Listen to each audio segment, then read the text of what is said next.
عمران خان صاحب کے ساتھ یہ جو کیا گیا کیا یہ جائز تھا؟ اور آپ کو اس سے کیا ملا؟ کیا عوام سے ان کی محبت کم ہو گئی؟ کیا عوام سے ان کا رابطہ ٹوٹ گیا؟ راستہ ان کا دلوں کے ساتھ جو ان کا واسطہ ہے وہ ٹوٹ گیا؟ کیا عمران خان صاحب کا حوصلہ ٹوٹا یا عوام کا حوصلہ ٹوٹا؟ وہ تو بڑا.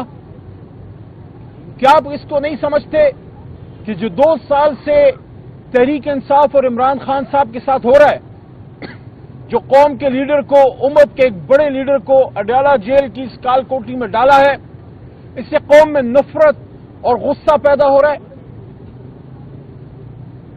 میں نے کبھی ضیاء صاحب کے زمانے میں، ہم اسٹوڈنٹ تھے، کم عمر تھے لیکن یاداشت ہے، یا مشرف صاحب کا جب ایمرجنسی آئی، ہم نے کبھی قوم اور اداروں کے بیچ میں اتنا فاصلہ نہیں دیکھا جو ابھی ہے، جو نہیں ہونا چاہیے.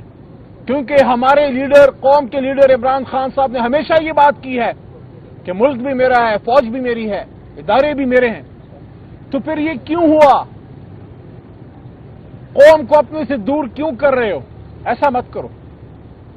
عمران خان صاحب کو باہر آنا چاہیے.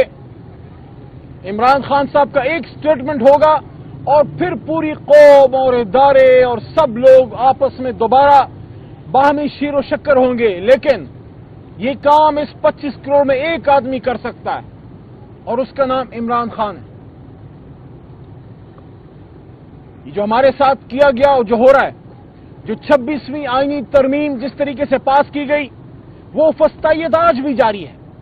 کل رات جس طرح ہمارے بہت ہی محترم ایم این اے جناب خواجہ شیراز صاحب کو اٹھایا گیا، غائب کیا گیا، یہ کیا ہے؟ سعد اللہ بلوچ صاحب کو پریشرائز کرنے کے لیے ان کے گھر کی خواتین کو اٹھایا گیا تھا. کل ان کے گھر پہ حملہ ہوا ہے اور اس کی ویڈیو بھی آئی ہے جو ہماری جماعت نے شیئر کی ہے کہ ان کے گھر کو، ان کی گاڑی کو، چیزوں کو توڑا گیا ہے. یہ کیا میسج ہے؟ یہ مسلم لیگ نون پنجاب میں حکومت ہے.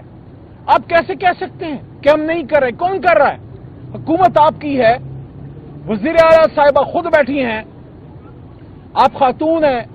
آپ کی حکومت کے نیچے خواتین کے ساتھ جو کیا جا رہا ہے، آپ کیسے ہی کہہ سکتے ہیں کہ کوئی اور کر رہا ہے، ہم لوگ نہیں کر رہے؟ اگر آپ لوگ کر رہے ہیں تو قابل شرم ہے، لیکن اگر آپ لوگ خدا نخواستہ اتنے بیکار ہو گئے کہ آپ نہیں کر رہے، کوئی اور کر رہے، تو پھر کرسی چھوڑ دیں. یہ کیا بات ہوئی؟ شہباز شریف صاحب، میاں نواز شریف صاحب، مریم صاحبہ، آپ لوگوں کی حکومت ہے. آپ کی حکومت میں ہمارے بندے غائب کیے جا رہے ہیں، اٹھائے جا رہے ہیں، گھر توڑے جا رہے ہیں، چادر چار دیواری کا تقدس پامال کیا جا رہا ہے. عمران خان صاحب کے وکیل انتظار پنجوتا کے ساتھ جو کیا گیا، میں نے بھی یہ کالا کوٹ، یہ واسکٹ کالی، یہ وکیل کا نشان پہنا ہوا ہے. آپ مجھے بتائیں، باقی باتیں چھوڑیں. انتظار پنجوتا کے بچوں نے، اور مجھے نعیم نے بتایا تھا جو ان کے کزن ہیں ہمارے وکیل خان صاحب کے، نعیم حیدر نے، کہ ان کی بچیاں ہیں. ان بچیوں نے جب اپنے باپ انتظار پنجوتا کو اس حالت میں دیکھا ہوگا، آپ مجھے بتائیں کیا وہ آپ سے پھر محبت کریں گے؟ کیا آپ قابل فخر کردار ادا کر رہے ہیں؟ اور پاکستان کے نوجوان مڈل کلاس کو کیا میسج دے رہے ہیں کہ چاہے آپ سی ایس ایس کر لیں، چاہے آپ وکیل بن جائیں، ڈاکٹر بن جائیں، اگر آپ حق بات پہ کھڑے ہوں گے تو آپ کے ساتھ یہ کیا جائے گا جو اعظم سواتی کے ساتھ کیا جا رہا ہے، جو انتظار پنجوتا کے ساتھ کیا گیا. قوم کا بیٹا بہادر، جس طرح شریار خان افریدی نے اڈیالہ جیل میں مصیبتیں جھیلی، ایک اور بیٹا قوم کا مراد سعید جو کب سے اپنی جان بچانے کے لیے روپوش ہے. اس دھرتی کا ایک اور بہادر بیٹا بلوچستان کا سپوت قاسم خان سوری، جو فخر ہے بلوچستان کا نہیں، پورے پاکستان کا، اس کو ملک چھوڑنا پڑا. یہ کیوں کیا جا رہا ہے؟ آج پاکستان سے، آج عمران خان نے خود مجھے یہ کہا کہ نوجوان ملک سے جا رہے ہیں، برین ڈرین ہو رہا ہے، لوگوں کو امید نظر نہیں آ رہی اس حکومت میں اور اس پورے نظام میں. لیکن انہوں نے ایک بڑی زبردست بات کی جو میں آپ سے کہنا چاہتا ہوں. خان صاحب نے کہا، دیکھو جب آپ حق راستے پہ چلتے ہیں، جب آپ حق کے راستے پہ ہوتے ہیں تو مشکلات تو آتی ہیں، تو مشکلات کے لیے ہم سب حاضر ہیں، لیکن ہر چیز کی ایک حد ہوتی ہے. ٹرمپ کے الیکشن کے حوالے سے بڑی باتیں ہو رہی ہیں. خان صاحب سے اندر پوچھا بھی گیا، خان صاحب نے صرف اتنا کہا کہ ہمیں یہ امید ہے کہ کم از کم اب جو بھی حکومت آئے گی وہ نیوٹرل رہے گی، کسی کی سائڈ نہیں لے گی. تو میں یہ کہتا ہوں کہ امید، علی محمد یہ کہتا ہے کہ امید ہمیں کسی دنیا کی طاقت یا شخص سے نہیں ہے، امید ہمیں اپنے رب سے ہے. لیکن یہ امید ضرور ہے کہ یہ ایڈمنسٹریشن جو چینج ہوئی ہے، پچھلی ایڈمنسٹریشن جو بائیڈن صاحب کی تھی، اس کے نیچے رژیم چینج ہوا تھا. ہمیں امید ہے کہ اس نئی ایڈمنسٹریشن کو اپنی غلطی کا احساس ہوگا کہ ایک نیوکلیر اسلامک اسٹیٹ جس میں 25 کروڑ کی عوام ہے، اس کے محبوب لیڈر کو کسی غیر آئینی غلط طریقے سے رژیم چینج کرنا، یہ کسی بھی طرح سے نہ ان کے مفاد میں ہے، نہ باہمی تعلقات کے لیے بہتر ہے. بلکہ ہونا تو یہ چاہیے کہ پاکستان اس علاقے نہیں پورے دنیا میں ایک اہم ترین اسلامی ملک ہے، اس کو اس کی ڈیو عزت ملنی چاہیے. اور اس عزت کا تقاضا یہ ہے کہ یہ قوم جس لیڈر کو اپنا لیڈر مانے، اس لیڈر کو لیڈر کا رول دیا جائے، اس لیڈر کو اس قوم کو لیڈ کرنے دیا جائے. اس کا انجام یہ نہیں ہونا چاہیے کہ کسی کو روڈ پہ مار دو، کسی کو شہید کر دو، اور جو کسی بھی طریقے سے نہ مانے اس کو 460 دنوں سے جیل میں ڈال دو. تو یہ جس طریقے سے آئینی ترامیم کی گئی بالکل غلط تھا. اور اب آخری بات، یہ جو ابھی پرسوں کچھ قانون پاس کیے گئے ہیں جس میں آرمی ایکٹ بھی ہے اور جس میں سپریم کورٹ کے حوالے سے ججوں کی تعداد کا اضافہ بھی ہے. دیکھیں، شخصیات آتی جاتی رہتی ہیں.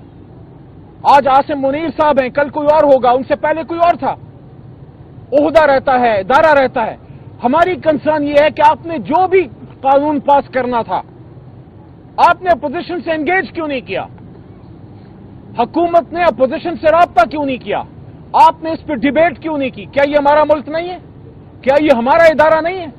اگر کوئی بھی آپ قانون پاس کرنا چاہتے ہیں، آپ ہم سے انگیج کیجئے، ہمیں کنونس کیجئے کہ یہ ملک کے لیے بہتر ہے. تو ہم ملک کے مفاد میں ہمیشہ تحریک انصاف نے سٹیپ لیا ہے. لیکن آپ نے ہم سے انگیج نہ کیا. آپ نے قائمہ کمیٹی برائے قانون میں یا قائمہ کمیٹی برائے ڈیفنس میں یا قومی اسمبلی کے فلور پہ اس پہ ڈیبیٹ نہیں کی. یہ اس کو پہلے قومی اسمبلی کو ڈیبیٹنگ کلب کہتے تھے.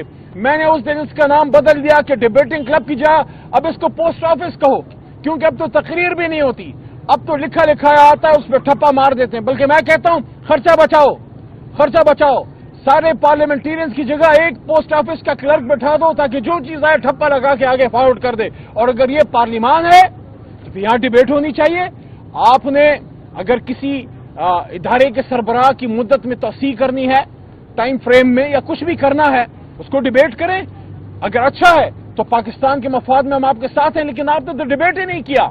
ماضی میں ایکسٹینشنز بھی ملی ہیں، لیکن اصولی طور پہ تحریک انصاف ایکسٹینشنز کے حق میں نہیں ہے. ہم سمجھتے ہیں کہ ادارہ مضبوط ہونا چاہیے، اور جب آپ ایک طویل مدت تک آپ ایکسٹینشن دیتے رہتے ہیں تو اس سے ادارہ جو ہے اس کی اسٹرینتھ میں کمی آتی ہے. ہم اپنی ادارے کی مضبوطی چاہتے ہیں. ہم شخصیات کے خلاف نہیں ہیں، نہ کسی کے حق میں نہ خلاف ہیں. لیکن یہ توقع ضرور رکھتے ہیں کہ کوئی بھی قانون اگر حکومت لاتی ہے، چاہے کوئی حکومت ہو، آج ان کی ہے کل ہماری ہوگی انشاءاللہ، آپ پارلیمنٹ میں لائیے، آپ دوسرے کو کنونس کیجئے یہ ہمارا ملک ہے، یہ ہمارا ادارہ ہے، اس کو مضبوط کریں گے. جس چیز میں بہتری ہوگی اس کو کریں گے. اور جو سپریم کورٹ کے ساتھ آپ کر رہے ہیں، 32 جج آپ لا رہے ہیں. ہندوستان کی 1.5 ارب کے قریب آبادی ہے، ان کے 32-33 جج 25 ہوں گے، 30 ہوں گے. امریکہ جیسے ملک میں شاید 30 بھی نہیں ہوں گے، 30 کے قریب ہوں گے.